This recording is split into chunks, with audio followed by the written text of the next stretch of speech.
Você já sentiu um peso no peito que não explica, como se o ar ficasse mais grosso de repente? O coração acelera sem motivo aparente, a garganta trava e de repente você percebe que está chorando ou querendo chorar, mas não é sobre a sua vida. É sobre a vida de outra pessoa. Você viu uma foto, leu uma mensagem, ouviu uma história e algo dentro de você quebrou. Não foi inveja pura, não foi raiva pura, foi pior. Foi como se a felicidade do outro tivesse entrado no seu corpo e mostrado, sem piedade, tudo que você acha que falta no seu. Você sente um vazio que não é quase físico. Uma dor surda logo abaixo das costelas e, ao mesmo tempo, uma culpa enorme por sentir isso. Você quer se alegrar pela pessoa, quer mesmo, mas o corpo não obedece, ele só aperta. E aí vem a vergonha, como eu sou pequena por sentir isso. Esse aperto não é aleatório, ele tem nome. Ele acontece quando, sem perceber, você está vivendo a vida dos outros no lugar da sua. Quando a sua energia, o seu tempo emocional, a sua imaginação inteira estão sendo gastos para carregar histórias que não são suas, enquanto a sua própria história fica parada, mofando no canto. E o pior, você nem percebe que está fazendo isso, até que o corpo grita. Eu sei exatamente como é esse grito. Eu já acordei às 3 da manhã com o coração disparado porque uma amiga postou que foi promovida. Eu já senti náusea real quando vi a foto de uma viagem que eu deveria ter feito.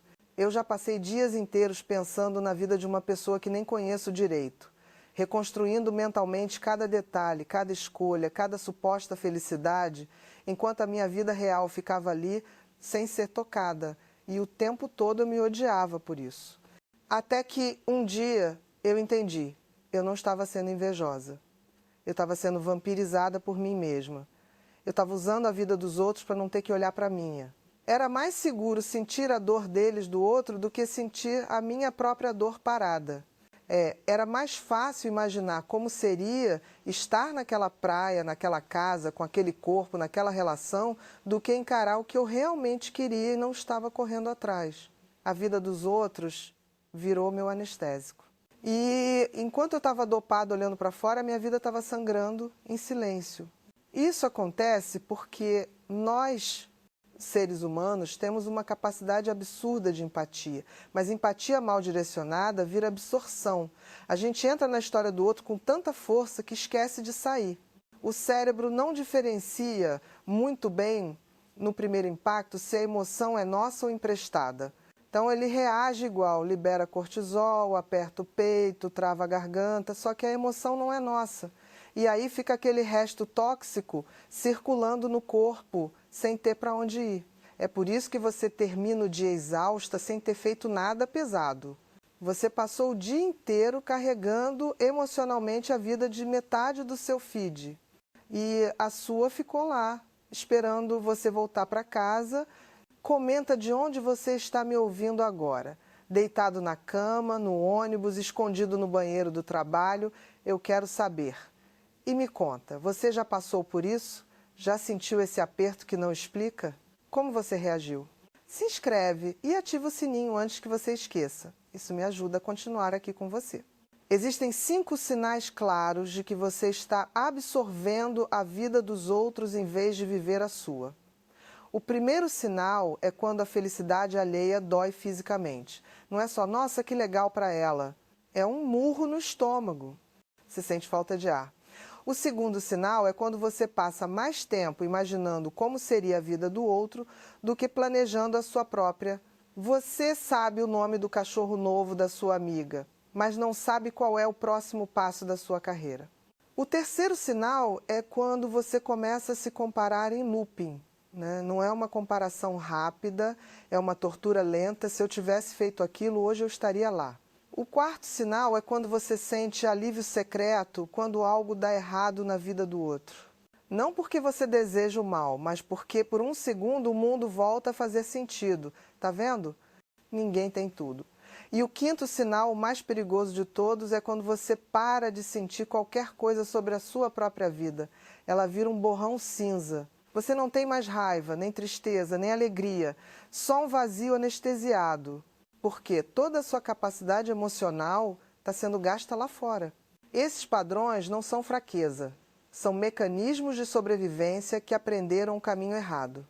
Muita gente cresceu ouvindo que desejar era perigoso, que querer muito era egoísmo, que sonhar alto era orgulho. Então a gente aprendeu a desejar pelas brechas, desejar através da vida dos outros. É mais seguro. Se a pessoa conseguiu, então o sonho é possível. Se ela falhou, então eu estava certa em não tentar. É uma forma covarde de manter o sonho vivo sem ter que pagar o preço dele. O problema é que o preço a gente paga mesmo. A gente paga com a própria vida que não vive. O cérebro faz isso porque ele odeia vácuo emocional.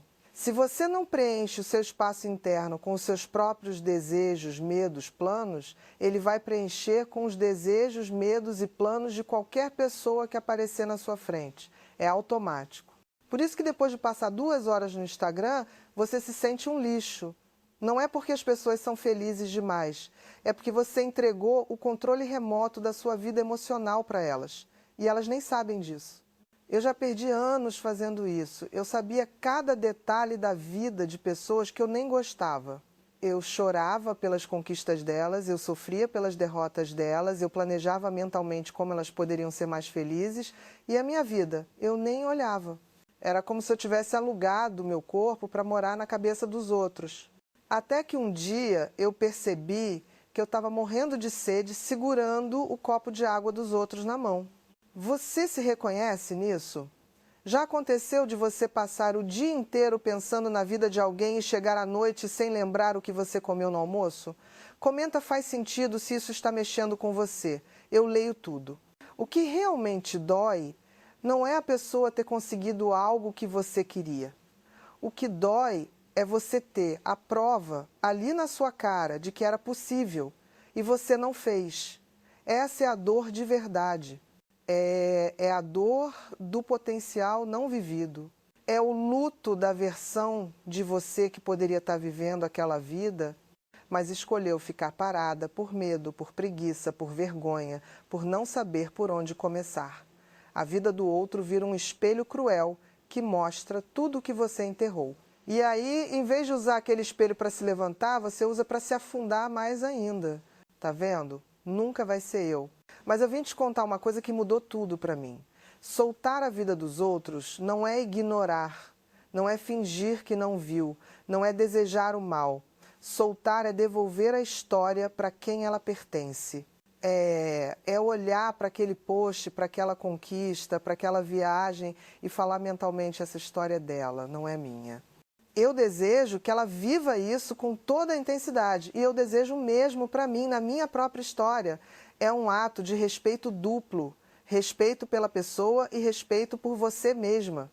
O primeiro passo para soltar é perceber o exato momento em que você entra na história do outro. É aquele segundo em que o peito aperta.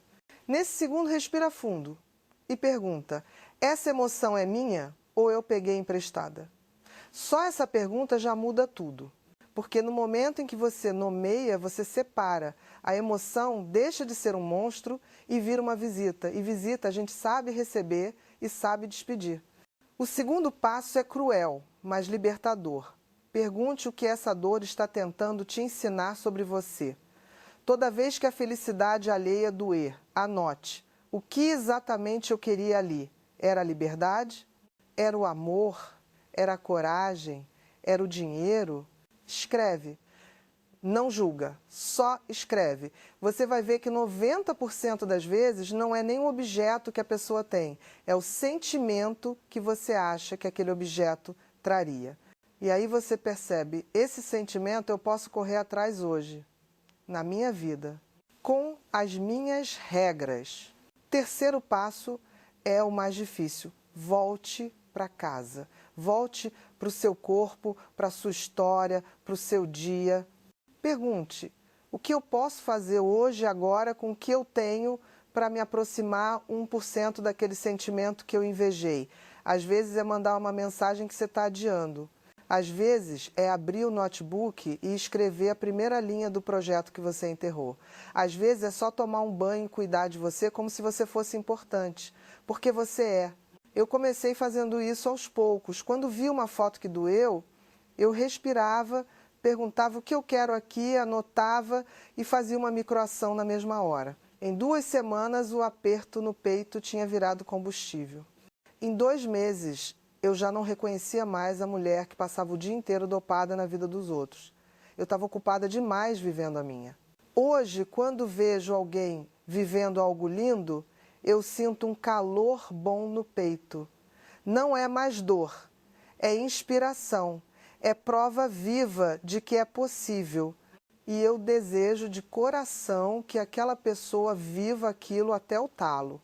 Porque quanto mais gente vivendo em plenitude, mais o mundo lembra que a gente também pode. A saída não é se blindar do mundo, é se encher tanto da sua própria vida que não sobra espaço para viver a dos outros. É tão absurdo de você mesma que o outro vira só um reflexo bonito, não uma sentença de vida ou morte. Então eu te pergunto, o que você vai mudar primeiro depois de ouvir isso? Qual é a primeira microação que você vai fazer assim que esse vídeo acabar? Comenta aqui para eu acompanhar a sua jornada. Eu leio cada comentário. E se isso tocou você de verdade, se inscreve, ativa o sininho e compartilha esse vídeo com alguém que precisa ouvir isso hoje. Porque quanto mais a gente solta a vida dos outros, mais a gente vive a nossa. E o mundo precisa de gente viva.